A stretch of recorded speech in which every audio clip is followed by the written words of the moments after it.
tababarkan iska kaashanayaan maamulka magaalada Dhuusamareeb iyo shirkadda isgaarsiinta Hormuud ayaa loo furay ku dhawaad 15 dhalinyaro ah kuwaas oo loo carbinayo loona diyaarinayo sidii ay ugu shaqayn lahaayeen gaadiidka dabdamiska ah si looga hortago musiibooyinka dabka uu keeno. Munaasabadda furitaanka tababarka ayaa waxaa ka soo qayb galay gudoomiye ku-xigeenka arrimaha bulshada magaalada Dhuusamareeb Cabdixakiin Cabdulaahi Warsame, xogayaha degmada Dhuusamareeb Cabdicasiis Faarax aadan iyo macallimiinta tababarka bixinaysay. Xogayaha dawladda hoose ee Dhuusamareeb Cabdicasiis Faarax aadan ayaa waxa uu ka warbixinaya labadana gaadiidka dabdamiska ah, shaqaalaha iyo sidoo kale agabka loogu talagalay. Dabdamisyadana u jeedaan sidii degmada ku imaan lahaayeen.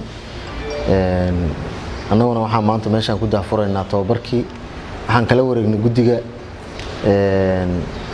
qalabkii iyo agabkii ay ku shaqayn lahaayeen shaqaalaha oo maanta horteena fadhiya.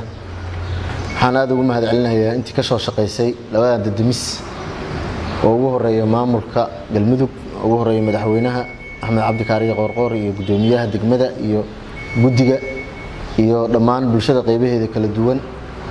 oo midna waxaa noo gaday nin shakhsi ah oo ganacsado ah, midna waxaa gaday maamulka ugu horeeya madaxweynaha ilaa iyo maamulka degmada gudoomiyuhu ugu horeeyo iyo bulshada qaybaheeda kala duwan. aad iyo aad aan ugu mahadcelinaynaa. saaka waa u jeedaan waxaan bulshada la wadaagaynaa in saaka tababarkii la bilaabi doono insha Allah taala naga caawin doonto shirkadda Hormuud. Gudoomiye ku-xigeenka arrimaha bulshada magaalada Dhuusamareeb Cabdixakiin Cabdulaahi Warsame ayaa waxa uu la dardaarmay shaqaalahan tababarka loo furay kuwa oo ku shaqeey doona gaadiidka dabdamiska ee Dhuusamareeb loogu talagalay. Shaqaalaha marka waxaan leenahay dardaaran inaan idin la dardaaranno. waxa la idin dhiibayaa waa hawl aad runtii xoogaal ka tihiin. Dhuusamareeb intaad hadda joogteen ma 3 dabba mise 4 dabba kacday. wax walbana annagoo arkayna isku basbeelaan oo waxaan ka qaban karnaa aysan jirin. marka maanta waxaana hor yaala qalabkii dabka wax looga qaban lahaa.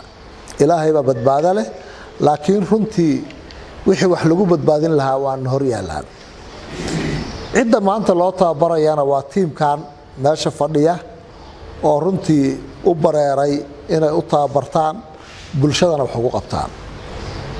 waxaan idin leenahay marka maadaama aad xilka qaadeen, xilku wax sahlan ma aha. wuxuu u baahan yahay dhabar aday, soo jeed, inaan la iska tagin. dabku ma ogin saacadu kici doono. gaadiidkan iyo shaqaalaha ayaa wax weyn ka bedeli doona ka hortagista musiibooyinka dabka uu dhaliyo xilliyada uu kaco, iyadoona sanadkii la soo dhaafay anti badan ay ku qasaartay dab ka kacay magaalada kaas oo la waayay wax lagu damiyo. balse intaasi kadib ganacsatada iyo bulshada oo isxilqaamay lagu guuleystay in gaadiidka shaqaalihiisa maanta la tababarayo la soo iibiyo. Maxamed Cabdi Maxamed, warbaahinta qaranka, Dhuusamareeb.